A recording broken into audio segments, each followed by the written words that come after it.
A ver, bueno, pues este es un tópico claro, que no es fácil, ¿no? Este soy yo cuando fui a mi primera conferencia como cirujano con N2, discutiendo N2, y hoy seguimos con unos dilemas parecidos, ¿no? En el tratamiento de qué es lo que mejor vamos a hacer en el N2, el cáncer de pulmón.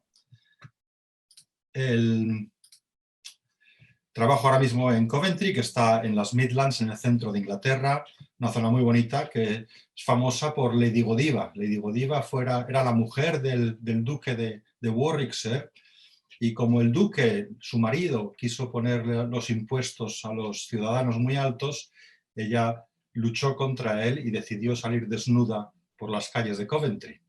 Y todos los vecinos, en señal de respeto, se encerraron en sus casas por orden del duque, menos uno, el Peeping Tom, que es el fisgón de la ventana típico inglés, y ahí de ahí viene la historia de Lady Godiva, que es una de las llamadas a la fama de Coventry. No sé por qué vuelve para atrás. A ver, un poquito con la N2, hay unos mandamientos, ¿no? Primero, que lo sabemos todos, pero bueno, hay que recordarlo. Es una enfermedad sistémica.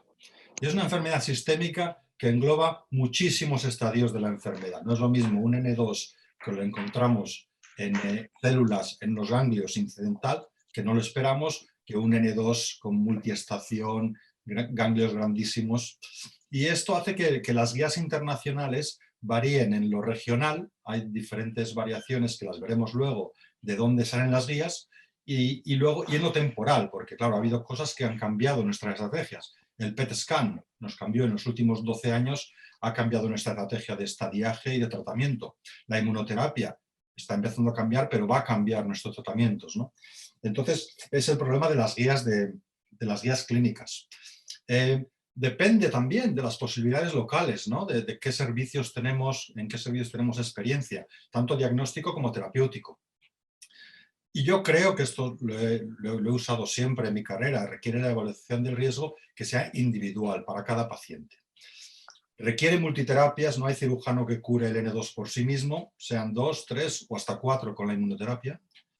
Y por todo eso, de que es una enfermedad variable, que engloba mucho estadiaje, que varía los test diagnósticos, tenemos diferentes opciones de multiterapias, obtener una evidencia científica conlleva muchas limitaciones. Por lo tanto, no tenemos un protocolo terapéutico único. Para recordarnos, el N2 prácticamente engloba casi todos los pacientes del estadio 3A, excepto los T4, que son tumores más grandes o infiltrativos locales.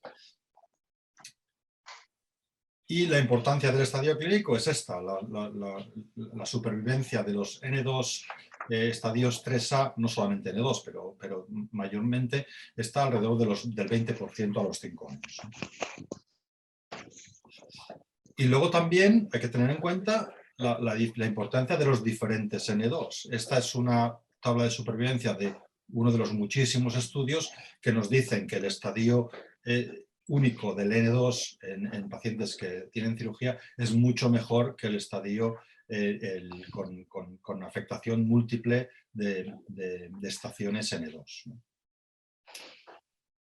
Y yo creo que por esto es por lo que me han dicho que me centre en el N0 preclínico o clínico y en el estadio simple de la estación única del N2. Las guías internacionales más aceptadas pues datan desde los años 2010, ¿no? La de CHEST del 2013, la British Thoracic Society, que por supuesto tiene muchísima influencia en nuestra práctica en el Reino Unido, del 2010, las Europea de Oncología, que hicieron la revisión en el 17, el NICE, que es un ente británico que busca la evidencia y da pautas clínicas, que se revisó en el 2019, y luego hablaremos de ello porque quizás sea parte del futuro del tratamiento del N2.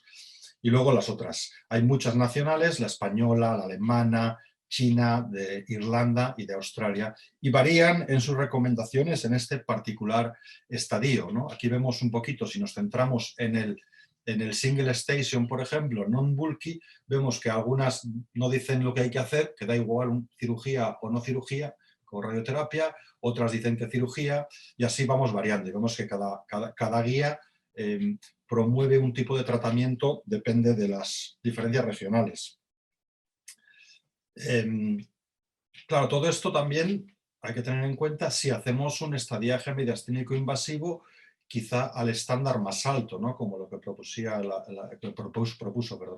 la ISTS, es decir, hacer un estadiaje invasivo, empezando por IBUS ahora, que antes no había, ganglios en el CT scan que son grandes, tengan o no tengan actividad en el PET, ganglios pequeños que tengan actividad en el PET, tumores que tengan N1 en el TAC o en el PET, tumores centrales y tumores mayores de 3 centímetros. Nosotros la verdad que no hacemos estadiaje invasivo en todos estos casos, pero claro, habrá diferencias en otras unidades en las que sí lo hagan. Para empezar muy rapidito, hablando del N2 que encontramos en células durante la operación, en análisis patológico, en el que tenían incluso a veces un estadiaje mediastínico negativo, pero desde luego con el PET scan negativo, en CT scan no tienen ganglios, no son tumores centrales, y hay muchísimos estudios en la literatura. Y todos sabemos que, a ser posible, la quimioterapia ayuda en la supervivencia a largo plazo. Entonces la pregunta que se hizo en algunos estudios fue, ¿es mejor dar quimioterapia antes o quimioterapia después? Claro, en este caso sabemos que los resultados son los mismos en casos de N2, pero en este caso no sabíamos que teníamos un N2, con lo cual la quimioterapia adyuvante quizás sea el tratamiento estándar después de la cirugía. Lo que sí sabemos es que la cirugía por procedimientos mínimamente invasivos ayuda a que el paciente se recupere antes y probablemente mejor que con toracotomías tradicionales, a completar los regímenes de adyuvancia.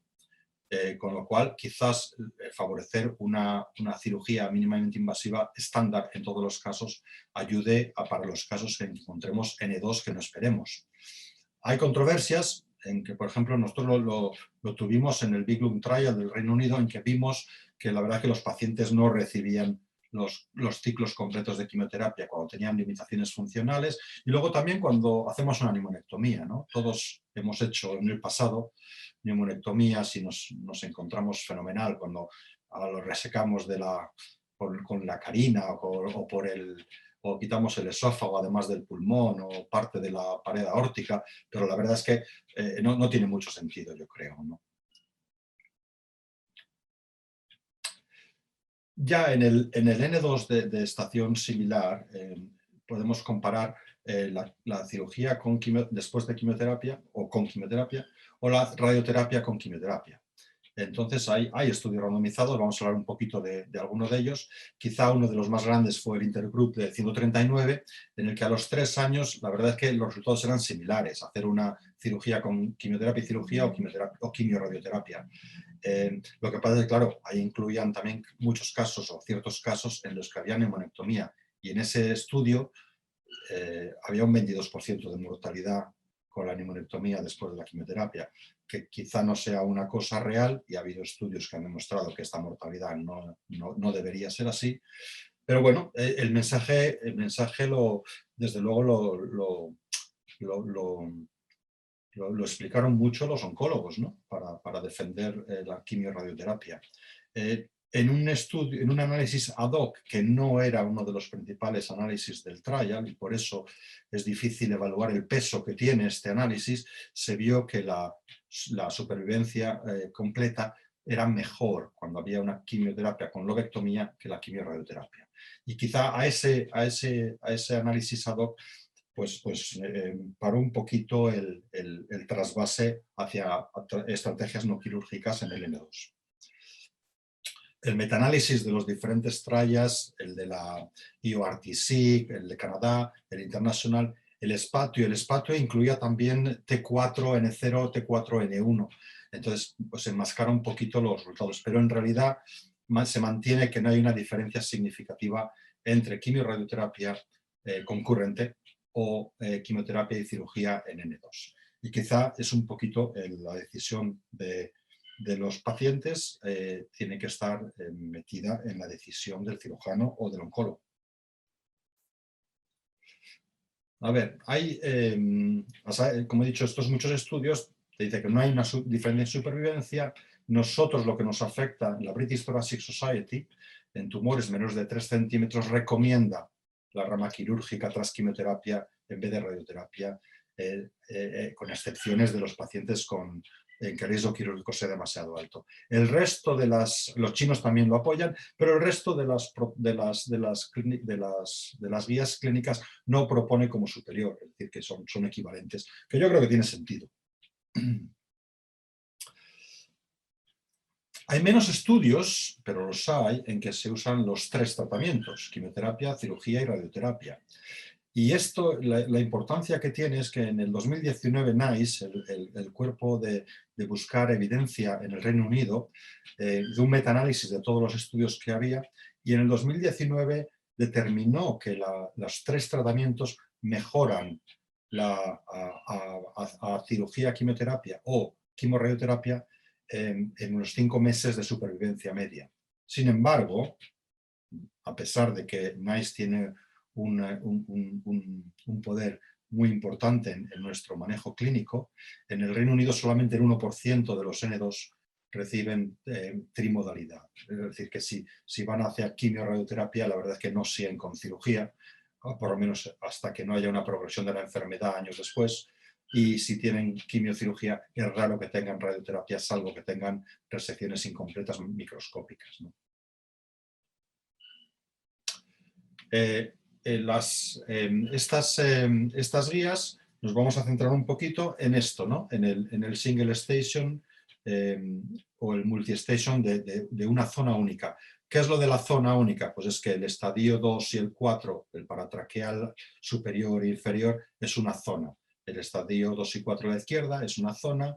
El estadio 5 y 6 en la izquierda es una zona, aunque sean dos estaciones diferentes, y la estación 7 es una zona, ¿no? Azucarina. Y como podéis ver, hay una diferencia en que si los ganglios linfáticos son lo que se define como bulky, que se ha definido en diferentes guías, se define como diferentes tamaños, en los estudios se han puesto diferentes tamaños, pues hay más, si son unos ganglios linfáticos grandes, de verdad, pues quizá la radioterapia está más recomendada, y en el no-bulky, en el que no son unos ganglios linfáticos tan grandes, menores de 2,5 centímetros, pues hay más rol para la cirugía con la quimioterapia.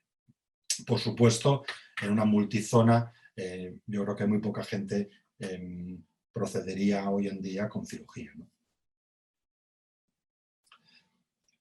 Y esto es lo que estamos nosotros practicando normalmente, porque es la base de la British Thoracic Society Guidelines, que por supuesto nos afecta mucho más en el Reino Unido a nuestras decisiones de los comités tumorales. En el single station o en el multistation single zone, en una zona única, aunque sea más de un ganglio, quimioterapia y cirugía es lo recomendado, y si los ganglios linfáticos son muy largos, pasar a quimioterapia y radioterapia directamente. El impacto de la inmunoterapia se está empezando a notar, pero va a cambiar muchísimo. Está cambiando constantemente, más marcadores, más fármacos van a ir evolucionando en los siguientes años. Hay ya algunos estudios de respuesta patológica bastante interesante con el nivolumab, y no cabe duda que va a cambiar la estrategia, tanto en recidivas, que ya se está empezando a usar, como en directamente decisión desde el principio, ¿no? Incluir la inmunoterapia. Es un tópico que da mucha discusión. Yo creo que da también las experiencias regionales y locales. Si tenemos un buen servicio de IBUS, o tenemos un mejor servicio quirúrgico, si nuestro servicio de radioterapia es state of the art. Yo creo que todo eso también tiene una influencia en la decisión del comité de tumor, ¿no? Pero sin duda es una decisión conjunta y tratamiento de multimodalidad. Esto es Warwickshire, que por supuesto estáis todos invitados. Tenemos zonas muy interesantes como la casa de Shakespeare a la izquierda, el castillo de Warwick, que está precioso como está mantenido, y hay espectáculos de duelos y juglares medievales, y el Royal Leamington Spa, que es una especie de como un Londres bonito, donde iban todos los nobles y la familia real a tomar los baños.